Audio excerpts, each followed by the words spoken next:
Capítulo 5. Culpabilidad. Ya analizadas en capítulos anteriores, las dos primeras categorías dogmáticas de la infracción penal, las cuales sean tipicidad y antijuridicidad y sus respectivas aristas, a continuación se estudiará la categoría que cierra la configuración de esta, la culpabilidad. Este juicio de reproche que se realiza a quien ha cometido una acción típica y antijurídica es considerado como la última categoría que se debe analizar antes de determinar una sanción penal. Así, este capítulo se dedica al estudio del concepto y elementos de la culpabilidad, así como de las causas que la eliminan. 5.1. Concepto de la culpabilidad. La categoría dogmática de la culpabilidad puede ser conceptuada como el juicio, reproche que se hace sobre el autor de un acto típico y antijurídico, por haberlo realizado cuando podría, por las circunstancias del caso concreto, haberse motivado para cumplir la norma penal y abstenerse de realizar la acción típica y antijurídica. Según Polaino, la culpabilidad es el puente entre el injusto penal, acción típica y antijurídica, y la pena. Hay que determinar si el injusto es reprochable al autor y si lo es, analizar en qué medida. El autor Bustos Ramírez define a la culpabilidad como la capacidad del Estado para exigir al sujeto responsabilidad por el hecho, la facultad del auto dirigir su conducta conforme a derecho, estando obligado a actuar en tal sentido y pudiendo hacerlo, se comportó ilícitamente. Otra definición esgrimida por Bacigalupo señala que esta categoría dogmática recae en que la comprobación de la realización de una acción típica, antijurídica y atribuible no es suficiente para la responsabilidad penal a su autor, sino que dicha responsabilidad penal o criminal va a depender de que el autor haya obrado culpablemente. Por tanto, la culpabilidad es el conjunto de condiciones que determinan que el autor de una acción típica y antijurídica sea criminalmente responsable por la misma. Mientras en las otras categorías que anteceden a la culpabilidad se realiza un juicio sobre los hechos, en esta el hilo de conductores es el reproche personal al autor. El referido autor conceptúa la tercera categoría dogmática de la infracción como un juicio de reproche sobre la persona que realiza o deja de realizar una conducta típica y antijurídica. Aunque pueda comportarse conforme a los preceptos del derecho, dicho sujeto opta libremente en comportarse en forma contraria. Por otra parte, es una suerte de coronación de la teoría y todos los errores que se hayan cometido en los estratos inferiores repercutirán en este. Como defiende Zaffaroni, cuando un edificio tiene cimientos mal construidos, el problema más arduo es lograr que soporte los pisos que rematan la construcción. La culpabilidad es, por estas razones, el más apasionado estrato de la teoría del delito. Dicho autor, así como Brañao, defiende que la culpabilidad es un juicio derivado, es decir, primero es necesario que exista una conducta típica y antijurídica para luego verificar la culpabilidad. A la par de la importancia del análisis de la culpabilidad, hay que tomar en cuenta que la misma doblega el operador de justicia en un primer momento a estudiar la naturaleza del acto delictivo cometido y no solo la persona que haya cometido el delito. En este sentido, la culpabilidad debe ser comprendida desde el prisma de derecho penal de acto y no de autor. En la doctrina, este concepto ha sido defendido por Bacigalupo. 2 puntos. La culpabilidad se rige fundamentalmente por el principio conocido en el derecho romano, poenam non alius qua non sustentautores, de acuerdo con el cual nadie puede ser hecho responsable por las acciones de terceros que no ha podido impedir. Por ello, la culpabilidad es ante todo personal, en el sentido de que solo se es culpable de las acciones propias. Otra cuestión es la de saber si la culpabilidad personal debe ser una culpabilidad por la comisión de un hecho o por la personalidad del autor. Aquí se trata de saber si los elementos de la culpabilidad surgen únicamente del hecho ilícito realizado o si la realización del hecho ilícito permite un juicio sobre toda la vida anterior del autor, para juzgarlo no ya por lo que hizo, sino por lo que es. En la cita previa, el referido autor resalta que al analizar la culpabilidad solo se puede tomar en consideración la actitud del autor en relación con la acción típica y antijurídica ejecutada por él, por lo que se hablará de una culpabilidad por el hecho, es decir, no debe considerarse otro aspecto más allá de la infracción ni tampoco el comportamiento del autor anterior a ella. Nuestro Código Orgánico Integral Penal señala en su artículo 34 que para que una persona pueda ser responsable penalmente o culpable, ésta deberá ser imputable y actuar con conocimiento de la antijuridicidad de su conducta. De ello, resulta que la culpabilidad se estructura con los siguientes elementos según el COIP. 2 puntos. Imputabilidad y conocimiento de la antijuridicidad del actuar. Sin embargo, la doctrina trae otro elemento a saber. 2 puntos. Exigibilidad de otra conducta. Filtro último al que se debe pasar el presunto hecho ilícito para determinar que se trata de un delito. 5.2. Elementos de la culpabilidad. Una vez que se ha señalado el concepto de culpabilidad como categoría dogmática, es importante determinar los elementos que la componen.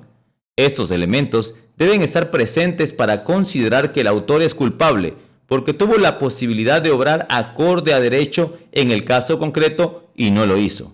Así, son elementos de la culpabilidad. 2 puntos. A. Imputabilidad. El primer elemento de la culpabilidad es la imputabilidad. Este se refiere a que el autor en el momento del hecho haya sido capaz de actuar con responsabilidad.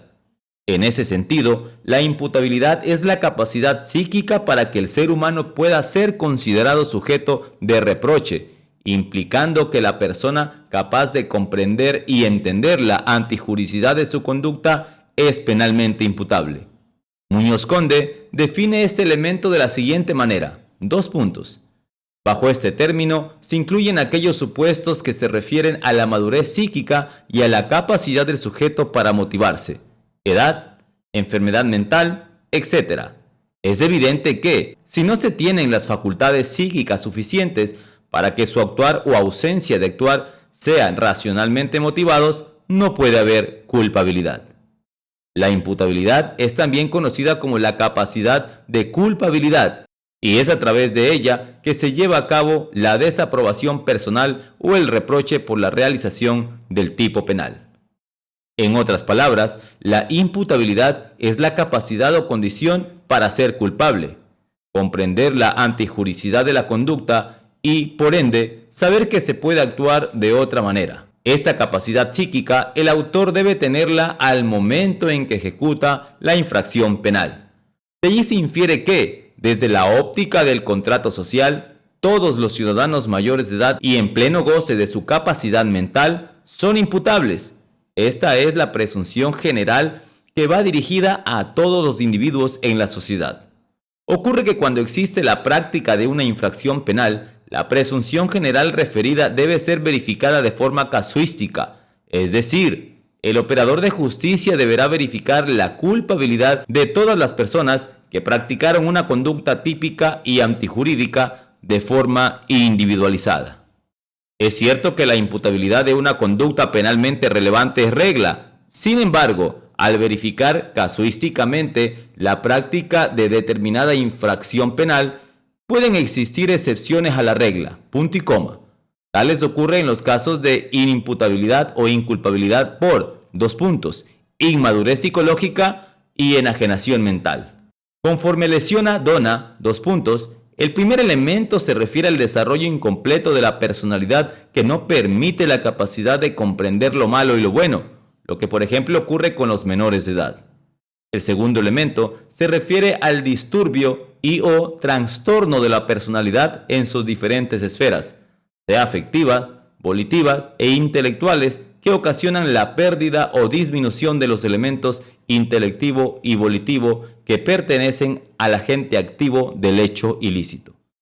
Dentro de este contexto, es menester indicar que la inimputabilidad también tiene sus excepciones, siendo esta el acto libera in causa, es decir, la acción anterior es libre de la causa y su consecuencia o el momento de verificación de la voluntad es anterior a la constitución del estado de ebriedad o drogadicción. Sin embargo, esta figura jurídica se analizará más adelante al estudiar las consecuencias jurídicas que acarrean la embriaguez o intoxicación a la culpabilidad. B. Conocimiento de la antijuridicidad. El segundo elemento que forma parte de la culpabilidad es el relativo a la conciencia o capacidad del autor en comprender que su conducta es contraria al derecho y dañosa al bien jurídico protegido, y pese a ello, actúa de esa forma. Así, es importante aseverar que el conocimiento de la antijuridicidad no exige exactitud, sino que basta que el sujeto tenga una idea general de que la conducta es jurídicamente prohibida. Por ejemplo, todas las personas, vía de regla, conocen que matar o robar es prohibido. En ese sentido, se puede entender que la normativa o la ley penal solo puede motivar a la persona en la medida en que el individuo cuente con elementos que le permitan conocer el contenido de dichas prohibiciones legales. Es decir, si el sujeto desconoce que su autor está prohibido y no tiene cómo saber sobre su estado de equívoco, no tendrá una razón para abstenerse de realizar la conducta penalmente relevante. De tal forma, Muñoz Conde asevera que, si la norma no lo motiva y su infracción, si bien es típica y antijurídica, no puede atribuírselo a título de culpabilidad. En esta línea de ideas sobre la posibilidad de comprender la antijuridicidad del hecho como elemento de la culpabilidad, Silverström ha señalado que, 2 puntos, la posibilidad de comprender la antijuridicidad del hecho es una condición esencial de la existencia del delito. Ello se desprende del principio de culpabilidad penal.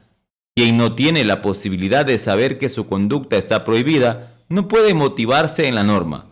Por esa razón, la imposibilidad de conocer la ilicitud elimina la culpabilidad y, consecuentemente, el delito.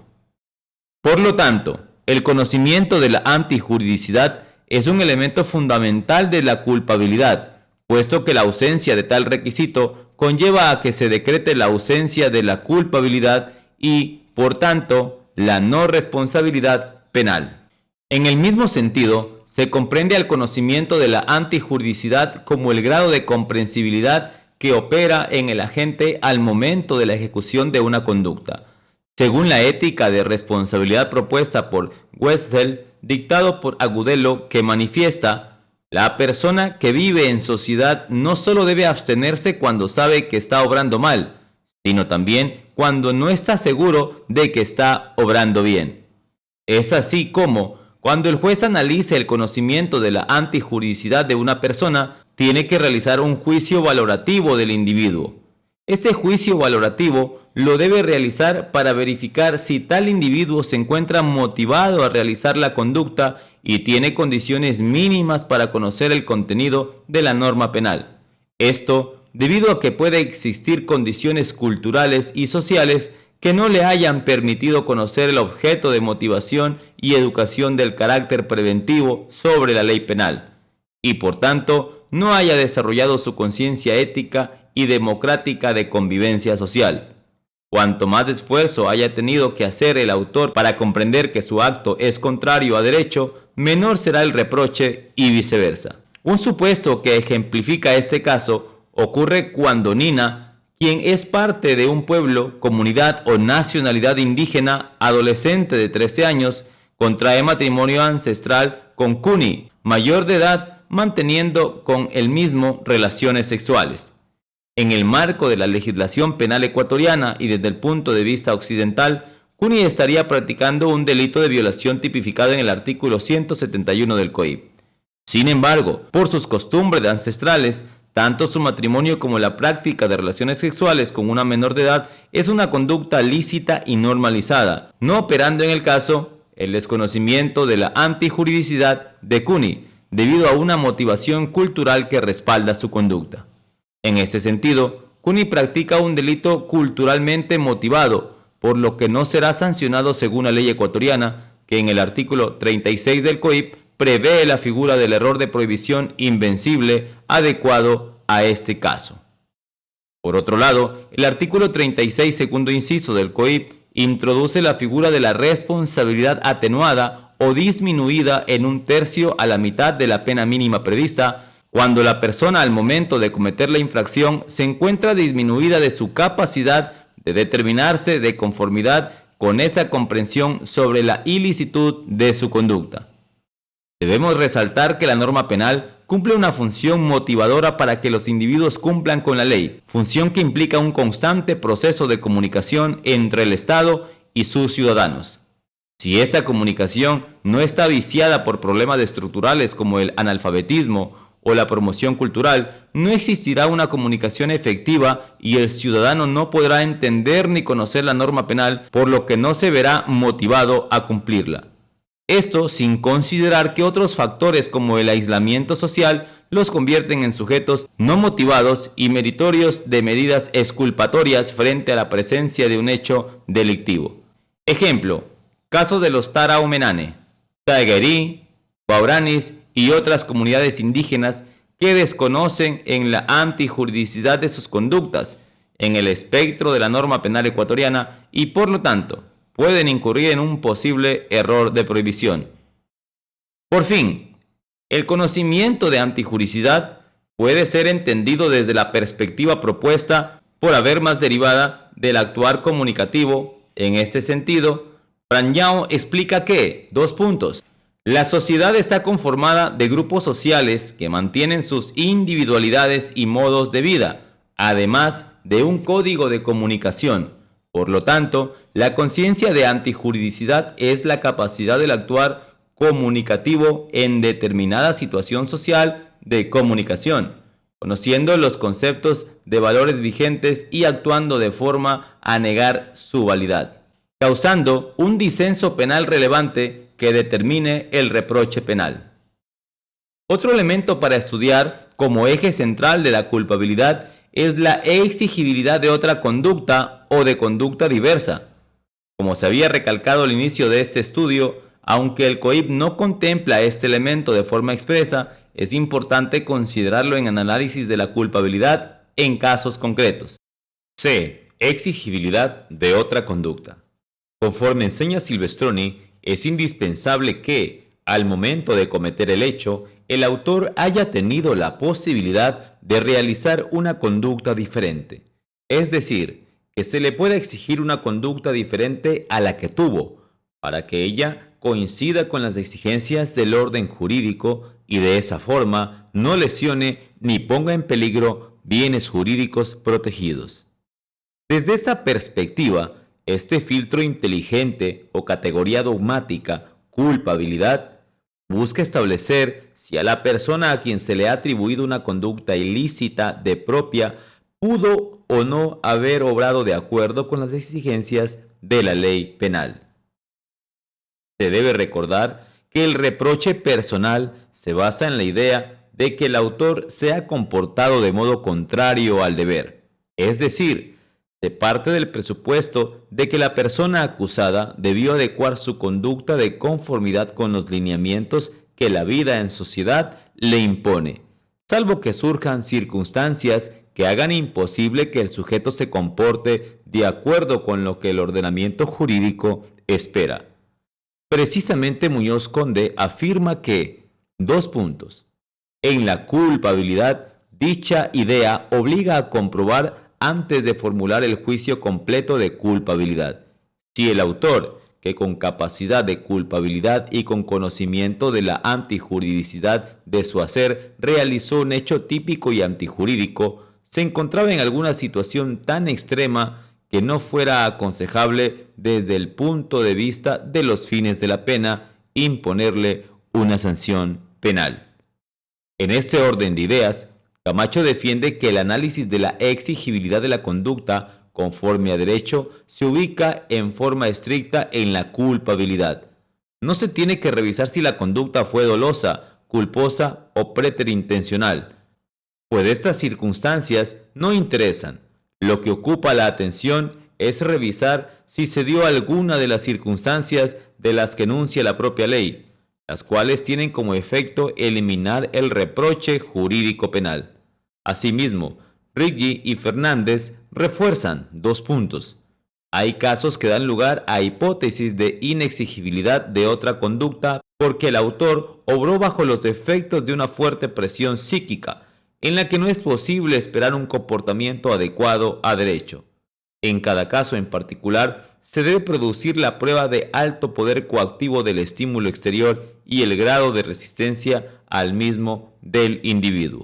Este elemento posee una excepción en función de las circunstancias que rodearon la ejecución de aquel acto ilícito, que recae en la no exigencia de sacrificios de los derechos o actuaciones heroicas que terminan en finales catastróficos. Esta excepción se explica a través del siguiente ejemplo. 2 puntos. Un guardacostas observa que un bañista se está ahogando en un fuerte remolino de agua, producto del cual muere. A pesar de incurrir en una comisión por omisión, ante una posición de garante, conducta típica y antijurídica, no será responsable si el torbellino ponía en riesgo su vida. Con más precisión diremos que existe una exigibilidad objetiva que obliga al sujeto a comportarse observando las normas jurídicas, que es un deber para todos los ciudadanos. En una situación normal, alguien que va a cometer un delito puede cambiar su actitud y comportarse conforme a la ley, pero no siempre los ciudadanos están en condiciones de actuar conforme a la ley, que pueden atravesar por circunstancias o situaciones extremas en las que no se les podría exigir a los autores de un hecho típico y antijurídico que se abstengan de cometerlo porque ello significaría un excesivo sacrificio para estos. Justamente Rivero plantea que el derecho puede exigir y castigar actos realizados en situaciones extremas en las que el autor prefiere cometer un delito y no perder la vida o su integridad. Esa situación extrema hace que no se le pueda exigir un comportamiento conforme a derecho, porque en esas circunstancias sería muy difícil hacerlo. Es decir, la conducta practicada sigue siendo típica y antijurídica, pero no es culpable, por ausencia del elemento de exigibilidad de la conducta diversa. Por fin, la concepción del elemento exigibilidad de conducta diversa, como enseña el penalista brasilero Brandão, confluye con la idea de liberalidad, una vez que se reprocha personalmente a un sujeto que puede ser comprar conforme el derecho, pero opta libremente en comportarse de forma contraria al mismo y por ende el referido sistema legal, al exigir del autor una conducta distinta a la que practicó, puede imputarlo el juicio de censura de culpabilidad.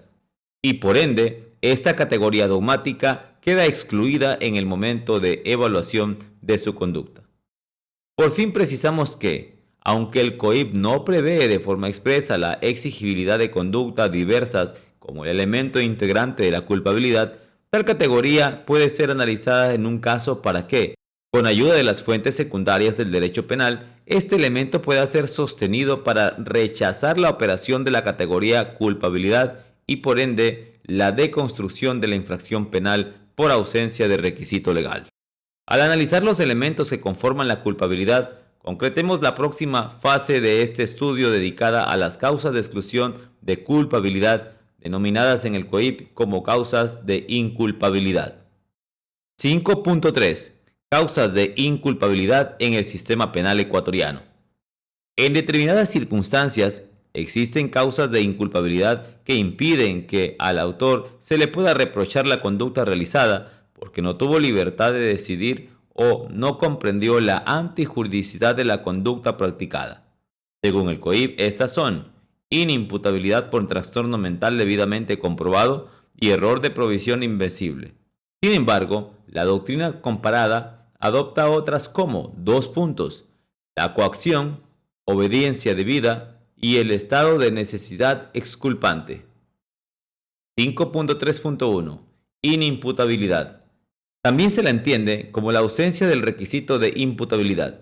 Es inimputable el que no haya podido, al momento del hecho, comprender la ilicitud de la conducta típica o dirigir sus acciones, ya sea por insuficiencia de sus facultades mentales, falta de inteligencia o detención del desarrollo, por alteraciones morbosas de las mismas, epilepsia o por situaciones como sueño, hipnosis, fiebre. Es decir, de acuerdo con nuestra legislación, son inimputables 2 puntos. A. Las personas que sufren un trastorno mental debidamente comprobado. B. Los menores de edad. 5.3.1. Trastorno mental debidamente comprobado. El conceptualizar el trastorno o enfermedad mental es un tema complejo, debido a que no hay un solo tipo clínico de estos trastornos, sino existen varias perturbaciones funcionales con distintos rasgos. Sin embargo, el Manual de Diagnóstico y Estadístico de Trastornos Mentales, en adelante DSM-5, define el mismo como: síndrome caracterizado por una alteración clínicamente significativa del estado cognitivo, la regulación emocional o el comportamiento de un individuo que refleja una disfunción de los procesos psicológicos, biológicos o del desarrollo que subyacen en su función mental. Por otro lado, Camacho, Montero y Vargas definen al trastorno mental como: el concepto de enfermedad elaborado sobre una idea natural limitó el alcance de su contenido. Según Núñez, partiendo luego de la utilidad de la mente humana, se ha ampliado la noción de enfermedad mental que antes se limitaba a la psicosis, incluyendo trastornos de otro tipo, sobre todo afectivos, y ahora comprende también las neurosis y las personalidades psicopáticas. A ese concepto se debe agregar que la enfermedad mental excluye o disminuye la imputabilidad.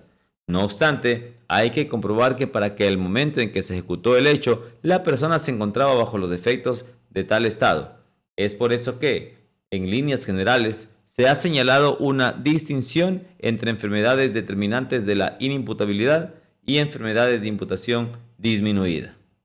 En ese hilo conductor, Vargas recalca que, entre las enfermedades determinantes de inimputabilidad, se encuentran el retraso mental en sus grados de moderado a severo, la esquizofrenia, que ha llegado a la psicosis franca, la paranoia en forma de delirio, la epilepsia en situación de demencia, crisis convulsiva o episodio epiléptico. Por otro lado, dan lugar a la inimputabilidad disminuida las siguientes enfermedades: la locura incompleta, con disminución de funciones cognitivas y volitivas, sin llegar a privar completamente de ellas, el retraso mental y estado grave y leve, la esquizofrenia cuando no ha alcanzado el grado de psicosis franca, la paranoia, la epilepsia incipiente y la desarrollada y la epilepsia fuera de la crisis convulsivas. Desde la óptica de inclusión de perspectiva de género en el análisis de las enfermedades que se pueden interferir en la psiquis de la mujer criminal, podemos incluir la psicosis puerperal, la SPM, síndrome premenstrual y la menopausia como factores biosociológicos que pueden influir en la criminalidad femenina debido a los trastornos hormonales ocasionados por estos. Así, Dafonte enseña que, cuando estos factores biopsicológicos propios de la criminalidad femenina se constaten en el momento de práctica del delito, se deben establecer políticas criminales adecuadas a una criminalidad de género con la finalidad que el proceso de individualización de la pena se proceda de forma más coherente y compatibles con los principios de un derecho penal garantista, de última ratio y con enfoque de género. Si bien el objetivo del presente apartado no es realizar una enunciación exhaustiva de las enfermedades mentales que afectan la imputabilidad, es importante mencionar algunos ejemplos, con la finalidad de llamar la atención sobre su diversa naturaleza, para que, de tal forma, todos los actores dentro de un proceso penal, siempre que tengan sospecha de que existe algún rasgo anómalo en la conducta de la persona, soliciten que se les practique el examen correspondiente con la finalidad de ponerle en manifiesto y que éste sea valorado adecuadamente por profesionales indicados. Esto se señala puesto que en casos de violencia intrafamiliar se han visto ejemplos de víctimas que han desarrollado uno o varios trastornos de la personalidad por lo que han sufrido. Y si bien este factor no es una causa de imputabilidad como tal, requiere ser analizado para conocer la situación de la víctima. Al respecto, el artículo 35 del COIP establece como causa de inculpabilidad, no responsabilidad, el trastorno mental debidamente comprobado.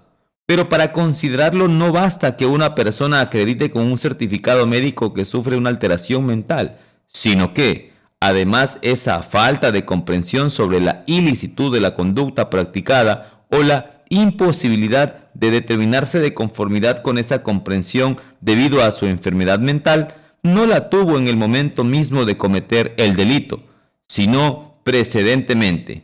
En ese caso, se considera la enajenación mental, trastorno mental permanente, debidamente comprobado y se exenta la persona de culpabilidad.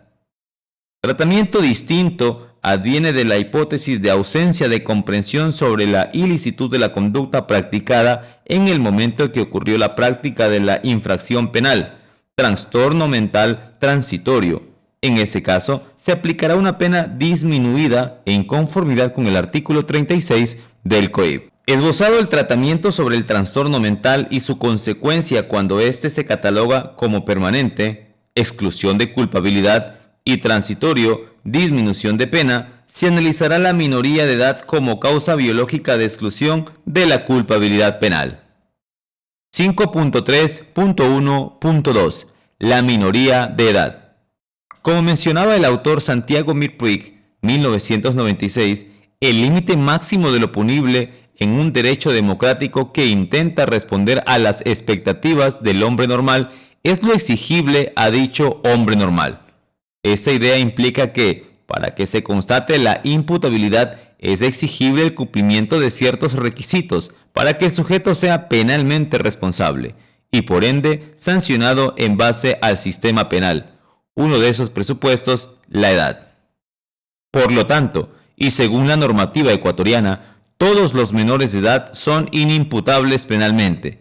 Sin embargo, deben ser sometidos a la legislación de niñez y adolescencia que establece una diferencia en cuanto a la responsabilidad penal de los menores, siendo que los menores de 12 años son absolutamente inimputables, mientras que los adolescentes comprendidos de la edad de 12 a 17 años, 11 meses, 29 días, gozan de una imputabilidad reducida, que implica que serán procesados conforme normativa especializada y serán juzgados, de ser el caso, por jueces especializados.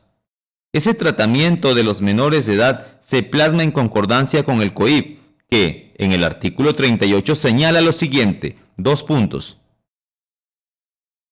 Las personas menores de 18 años, en conflicto con la ley penal, estarán sometidas al Código Orgánico de la Niñez y Adolescencia. De tal suerte que, según la ley ecuatoriana, los menores de 12 años son inimputables penalmente, mientras que los adolescentes entre 12 a 17 años, 11 meses, 29 días, son imputables relativamente, lo que les acarrea la sumisión al sistema penal juvenil y sus reglas especiales. Vista la causa de inimputabilidad referente a la minoría de edad y su tratamiento, en secuencia se analizará la figura del error de prohibición invencible. 5.3.2. Error de prohibición invencible. Una segunda causa de inculpabilidad según la normativa ecuatoriana es el error de prohibición invencible. El primer aspecto que requiere ser analizado es el establecer las diferencias que distinguen este error del error de tipo, el cual, como se estudió en capítulos anteriores, opera en la tipicidad, de tal suerte que el error de tipo, en esencia, recae sobre una circunstancia objetiva del tipo penal, ya sea en un elemento normativo o fáctico. Al eliminarse dicho elemento, cuando el error de tipo es invencible, se elimina el dolo y por ende la tipicidad de la conducta debido a la ausencia de elemento subjetivo del tipo penal. Por otro lado, el error de prohibición, cuando actúa sobre la conciencia de la antijuricidad, requisito esencial para la concreción de la culpabilidad. Así, el punto de actuación de cada especie de error, sea de tipo o de prohibición, consiste en las principales características que permiten distinguir entre ellos.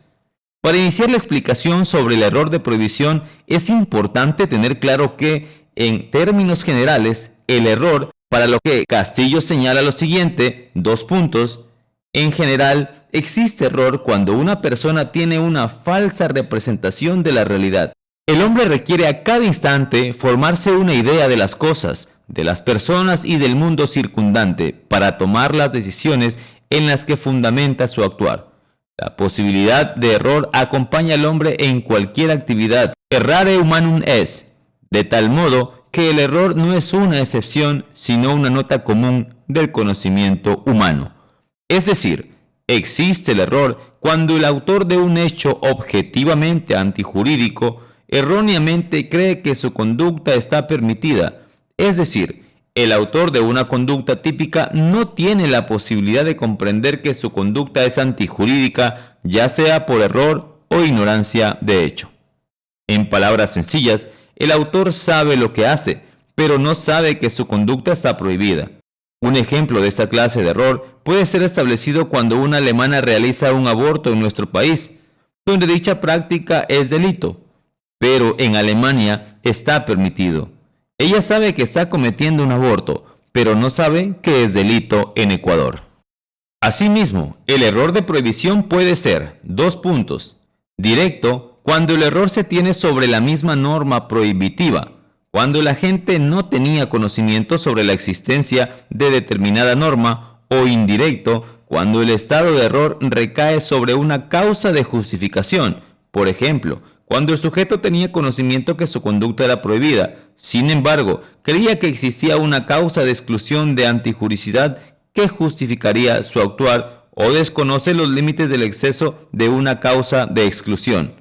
Un ejemplo que explica el error de prohibición indirecto puede ocurrir cuando María, que es amenazada constantemente por Juana, dispara en contra de esta al verificar que al venir en su encuentro, Juana hace un gesto como que fuera a sacar un arma del bolsillo de su chaqueta. Sin embargo, cuando Juana cae al piso, María verifica que en verdad lo que Juana iba a sacar eran chocolates.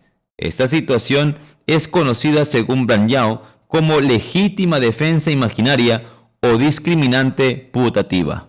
En síntesis, Brandão explica que, el error de prohibición indirecto consiste en una suposición sobre la existencia de una causa de justificación o en el desconocimiento sobre los límites de una causa de exclusión admitida.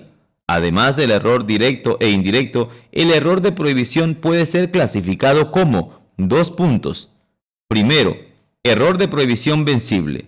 Ocurre cuando el autor podría percibir el estado de error en el que se encontraba, por lo tanto, conocer la antijuricidad de su conducta al practicar una conducta con la atención y diligencia exigibles con el fin de evitar el estado de error. En este caso, la consecuencia del estado de error para el agente es el reconocimiento de una culpabilidad atenuada y por consecuencia una pena disminuida. Segundo, error de prohibición invencible. Se configura cuando el autor no podría conocer la antijuricidad de su conducta aunque hubiera puesto toda la atención y diligencia exigible. En este caso, la culpabilidad será eliminada y por consecuencia no existirá una infracción penal atribuida al sujeto. La normativa ecuatoriana toma el error de prohibición invencible como una causa de inculpabilidad y lo abarca de la siguiente forma en el artículo 36 del Código Orgánico Integral Penal. Existe error de prohibición cuando la persona por error o ignorancia invencible no puede prever la ilicitud de su conducta. Si el error es invencible, no hay responsabilidad penal. Si el error es vencible, se aplica la pena mínima prevista para la infracción reducida en 1/3. Para finalizar el tema del error de prohibición, es oportuno hacer una reseña del cuadro que incorpora Zaffaroni en su obra para explicar de qué forma el error afecta el conocimiento de antijuridicidad directa o indirectamente. De igual forma, se realiza una reseña sobre el cuadro del mismo autor en relación con los efectos y clasificación del error de prohibición. Efectos de error de prohibición. Invencible. Elimina la culpabilidad y el injusto no llega a ser delito. Vencible. Reduce la culpabilidad y hay delito pudiéndose solo reducir la pena hasta el mínimo legal establecido para el delito que se trate. Al respecto, la normativa ecuatoriana establece lo siguiente en el artículo 35 del Código Orgánico Integral Penal. No existe la responsabilidad penal en los casos de error de prohibición invencible y trastorno mental debidamente comprobados. Al finalizar el estudio sobre las causas de inculpabilidad, es menester culminar el examen de la tercera categoría dogmática de la infracción con la observación de la embriaguez o intoxicación. 5.3.3. La embriaguez o intoxicación. El tratamiento de la embriaguez o intoxicación, según el artículo 37 del COIP, se establece de la siguiente forma, 2 puntos. En los casos de intoxicación por alcohol o por drogas, al momento de cometer la infracción penal, la persona no será imputable siempre y cuando la intoxicación haya sido fortuita y prive del conocimiento sobre la antijuridicidad y exigibilidad al autor. Por ende, si la embriaguez o intoxicación es fortuita, pero no priva totalmente de conocimiento del autor de la infracción, entonces la responsabilidad penal está atenuada. De lo contrario, cuando el autor premedita el estado de embriaguez con la finalidad de perpetrar una infracción penal o generar un pretexto para cometerla, en ese caso, este estado constituirá un agravante de pena. Una figura jurídica que requiere ser analizada en este punto es el actio liberae in causa, actos libres en su causa. Esta teoría, creada por los italianos, propone que cuando se concrete un estado de embriaguez o de intoxicación, la imputabilidad debe ser atendida en el momento de voluntad, conducta humana, anterior al estado de embriaguez, causa o intoxicación. Sobre esta figura del actio libera in causa, Henrich ha señalado que al analizar la imputabilidad hay que tener claro el momento de la comisión del hecho y si en tal momento el autor posee o no la capacidad suficiente para ser considerado culpable. En tal sentido, el actio libera in causa constituye una excepción a ese análisis del momento de la comisión del hecho, puesto que, en este caso, se considera también imputable al sujeto que al tiempo de cometer sus actos no lo era, pero sí lo era en el momento en que ideó cometerlos o puso en marcha el proceso causal que desembocó en la acción típica. Sobre la embriaguez, la normativa ecuatoriana establece 4 formas de abordarla para determinar la imposición de una pena al autor de un delito. Por otro lado, señala que, 2 puntos, la persona que, al momento de cometer la infracción, se encuentre bajo los efectos del alcohol o de sustancias estupefacientes, psicotrópicas o preparados que las contengan, serán sancionadas conforme las siguientes reglas. 2 puntos. Primero, si deriva de caso fortuito y priva del conocimiento al autor en el momento en que comete el acto, no hay responsabilidad. Segundo, si deriva de caso fortuito y no es completa, pero disminuye considerablemente el conocimiento, hay responsabilidad atenuada imponiendo el mínimo de la pena prevista en el tipo penal, reducida en 1/3. Tercero, si no deriva de caso fortuito, ni excluye, ni atenúa, ni agrava la responsabilidad. Cuarto, si es premeditada con el fin de cometer la infracción o de preparar una disculpa, siempre es agravante. Es importante resaltar, como se señalaba en líneas anteriores, en caso de que opere el actio libera in causa, no se aplica una causa de inculpabilidad alrededor de la embriaguez del autor, sino que, si la embriaguez es premeditada, puede constituir un agravante de pena. 5.4. Cuestiones relevantes y prácticas sobre el capítulo. A continuación, se analiza una sentencia de segunda instancia por el delito de femicidio, en la cual se señala que el victimario simulaba padecer trastornos psicológicos para evadir la culpabilidad de los actos que había realizado. Sin embargo, al ser que el tribunal de segunda instancia no determina la existencia de dichos trastornos, declara la culpabilidad del procesado. Esa sentencia visibiliza la importancia de la perspectiva de género para analizar la categoría de culpabilidad. Número de proceso 17286-2018-00371. Instancia apelación. Delito: homicidio tipificado en el artículo 144 en concordancia con el artículo 42 numeral 1 literal A del Código Orgánico Integral Penal. Fundamentación de apelación: Fiscalía. La apelación se realiza respecto de la sentencia condenatoria dictada por el Tribunal de Garantías Penales con sede en la parroquia de Quitumbe, en razón de que este tribunal condena al ciudadano Óscar Mauricio Llanes Santo con 13 años de privación de libertad, multa de 60 remuneraciones básicas y la reparación integral por $20,000 por el delito de homicidio previsto y sancionado en el artículo 144 del COIP.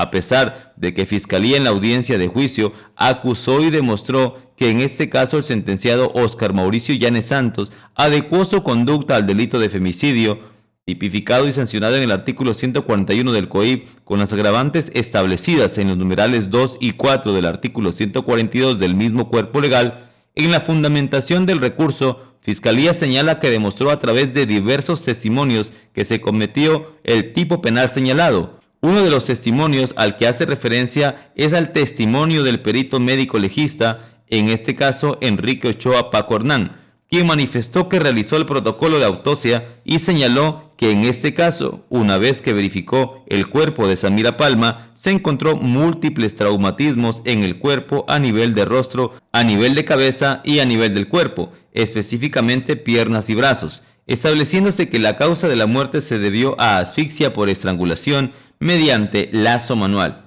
Desde el punto de vista médico-legal manifestó que es violencia, lo que significa que el sentenciado aprovechó de su superioridad física para estrangular con sus propias manos a quien en vida fue Samira Palma y posteriormente arrojar su cuerpo en la quebrada, señalando además que las lesiones encontradas en el cuerpo fueron provocadas de manera directa con un objeto contundente, lo que se demostró a través de los amigos y compañeros del que hoy sentenciado tenía una relación de enamoramiento o noviazgo, en este caso de 1 año y medio aproximadamente, que en esta relación se evidenció violencia verbal y emocional y que existían manifestaciones de remordimiento por parte del hoy sentenciado, dándole regalos a la víctima a fin de que le perdonara. En base a esto, como conclusión dijo que con estos antecedentes de violencia se puede decir que existió una relación inequitativa de poder por parte del procesado hacia la víctima, donde la supremacía masculina es ejercida a través de esta violencia, en especial psicológica. Sin embargo, el tribunal no considera esos testimonios y al contrario manifiesta que no se puede determinar que la víctima sufría violencia psicológica porque no se le practicó una pericia psicológica que establezca el grado de afectación. Y lógico pensar eso, que el tribunal fundamente su sentencia manifestando que efectivamente por no haber una pericia psicológica no puede haber afectación. Ella, la víctima, era muy reservada en sus cosas y no le gustaba conversar, pero veían la actitud de nerviosismo, en este caso ella cuando recibía una llamada telefónica o cuando recibía un mensaje de texto por parte del hoy acusado. En alguna ocasión, la testigo, en este caso amiga de la víctima, manifestó que no le había contestado el celular y verificaron 7 llamadas perdidas por parte del hoy sentenciado. Fiscalía demostró todos los elementos del tipo penal del artículo 141, es decir, delito de femicidio, porque la muerte de Samira fue el resultado de relaciones de poder manifestadas en violencia, lo que provocó su muerte por el hecho de ser mujer, toda vez que si no hubiera sido mujer con una relación de pareja con su victimario, este delito no se hubiera perpetuado, en razón de que no se había encontrado en el domicilio del victimario, no se le hubiera ejecutado a través del estrangulamiento y no hubiera existido signos de violencia en el cuerpo de la víctima previo a su muerte. Motivo de estos por los que Fiscalía solicita se reformule la sentencia subida en grado y se condene al ciudadano Óscar Mauricio Llanes Santo por el delito de femicidio tipificado y sancionado en el artículo 141 del COIP. Análisis del Tribunal de Alzada. El Tribunal de Segunda Instancia en su análisis establece: 2 puntos. Revisados los elementos de prueba incorporados por Fiscalía en la etapa de juicio, tenemos los testimonios. El del perito Consagranda, que realizó el levantamiento del cadáver, indica que se dirigió al sector de la Ecuatoriana, barrio Santa Clara, donde pudo apreciar huellas de violencia en el cadáver, un surco depresivo completo en la región del cuello, hematoma en el pómulo izquierdo y escoriaciones de tipo remelladura en el abdomen y en los miembros superiores. Que entrevistó a la señora Lourdes Bedoya, quien la noche anterior había visto un taxi estacionado en el sector en actitud sospechosa. Luego vio una aglomeración y a los policías enterándose que habían encontrado una persona fallecida. Asimismo, entrevistó a compañeras de trabajo de la Oxisa, quienes manifestaron que Óscar Llanes la recogió del trabajo el día anterior y que aparentemente era su novio, y que entrevistaron a la hermana de la fallecida a través de quien pudieron contactar a Óscar Llanes, quien dijo que desconocía el paradero de Samira Palma, pero él presentaba heridas de rasguños en el cuello y en la zona pectoral, así como encontraron máculas de color marrón y elementos pilosos en la cajuela del vehículo de tipo taxi de placas PUA 0510 del procesado.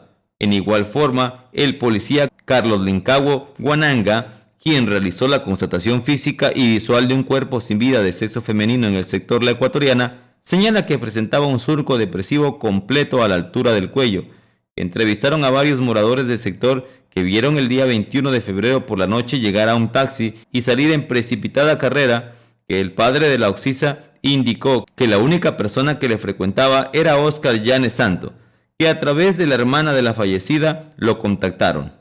La perito Sofía Granizo Guevara, al realizar la pericia de entorno social de la víctima, Samira Nicole Palma Alzamora, dice que la relación amorosa venía de un año atrás, que existía violencia de parte del procesado, que era verbal mediante gritos, emocional por celos patológicos, social a través de aislamiento de las actividades físicas por jalones, lo cual evidenciaba una relación inequitativa de poder del procesado hacia la víctima.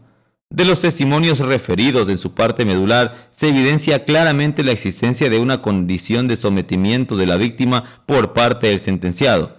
Es así que dentro de la figura delictiva del femicidio, es de trascendental importancia demostrar sin lugar a duda que la causa principal de este tipo penal es la relación de poder manifiesta ejercida por el victimario sobre la víctima por su condición de género, lo que en términos legales se considera prueba plena dentro del proceso. De allí que se ha practicado adecuadamente la prueba que ha llevado a considerar a este tribunal que el delito al cual el procesado ha adecuado su conducta es el del femicidio, por vulnerar el bien jurídico protegido de la vida y consecuentemente la integridad física y psicológica de una mujer. Pues de los testimonios rendidos en juicio se evidencia que la occisa Samira Palma Alzamora tenía una relación amorosa con el sentenciado Óscar Mauricio Llanes Santo. Además, se pone de manifiesto los diversos eventos inusuales y de violencia que ella vivió durante esa relación y que fueron observados por amigos, compañeros de trabajo. Asimismo, de las valoraciones psicológicas, psiquiatra, de trabajo social y de contexto de género, deviene la existencia de una actitud evasiva de parte del procesado, quien pretende ocultar sus actos ilícitos a través de enfermedades mentales simuladas, cuando los peritos concuerdan que el examinado ejercía violencia verbal, emocional, social y física en contra de Samira Palma, producto de su proceder disfuncional, lo que devino en la muerte violenta de la víctima que se observa una serie de hechos que Óscar Llanes ejecutó para deshacerse del cadáver. De allí que la prueba referida establece claramente la existencia del nexo causal entre la infracción y la actuación ilícita del sentenciado Óscar Llanes Santo en la perpetración del delito de femicidio, debido a la relación que mantenían sujeto activo y pasivo, y que ocasionó un resultado dañoso producto de una conducta violenta, que no es sino el reflejo de una situación de abuso de poder en donde el agresor se encuentra envuelto en un estado emocional intenso, en el que intervienen algunos factores como la actitud hostil, descontrol, percepción de vulnerabilidad de la víctima, celos patológicos, trastornos emocionales y conducta violenta ejercida en base a la construcción social de los roles asignados de acuerdo al sexo, tal como ha sucedido en este caso. El femicidio es un tipo penal autónomo en relación con el delito de homicidio, pues si bien la vida también es el bien jurídico tutelado por la norma, el sujeto pasivo siempre será una mujer y su comisión se realiza por razones de género con independencia del sentimiento que pueda tener el sujeto activo, pero que se traduce en violencia de género y puede manifestarse en abuso de poder del hombre sobre la víctima, ya sea ejerciendo violencia sexual contra ella. Ese tribunal encuentra que establecida la relación de poder entre el procesado y la víctima, pues justamente era una relación escondida, y así se desprende de las entrevistas colaterales que fueron efectuadas por la perito Sofía Granizo Guevara, que realizó el peritaje de entorno social. Y es en base a esas entrevistas que hace a las personas cercanas al occiso, conforme al protocolo de investigación de muertes violentas por razón de género, que se evidencia que el caso continuo que ejercía el sentenciado en contra de Samira Palma Alzamora no le dejaba que permanezca en sus actividades académicas y laborales. Existían actos de violencia física como jalones, actos como arrancar el vehículo cuando aún la víctima no lo abordaba y manifestaciones de remordimiento por parte del procesado, lo cual era compensado con dotación de regalos, además de que esta relación sentimental era desconocida por la familia, pero sí la conocían los compañeros íntimos. Por las consideraciones expuestas, este tribunal de alzada, en virtud de que las pruebas aportadas por Fiscalía son suficientes e idóneas para establecer tanto la existencia del delito como la responsabilidad del acusado, luego de realizar el análisis pormenorizado de los respectivos recaudos procesales que han sido reproducidos e introducidos como prueba y conforme lo que disponen los artículos 453, 455 y 457 del Código Orgánico Integral Penal, administrando justicia en nombre del pueblo soberano del Ecuador y por la autoridad de la Constitución y las leyes de la República, acepta los recursos de apelación interpuestos por Fiscalía General del Estado y por el acusador particular Mario Rosmey Palma Cando, y reforma la sentencia declarando a Óscar Mauricio Llanes Santo, cuyas generales de ley constan en los autos, culpable en el grado de autor del delito de femicidio tipificado y sancionado en el artículo 141 del Código Orgánico Integral Penal, con las circunstancias agravantes establecidas en el numeral 4 del artículo 142 y Biden, poniéndole pena privativa de libertad de 26 años.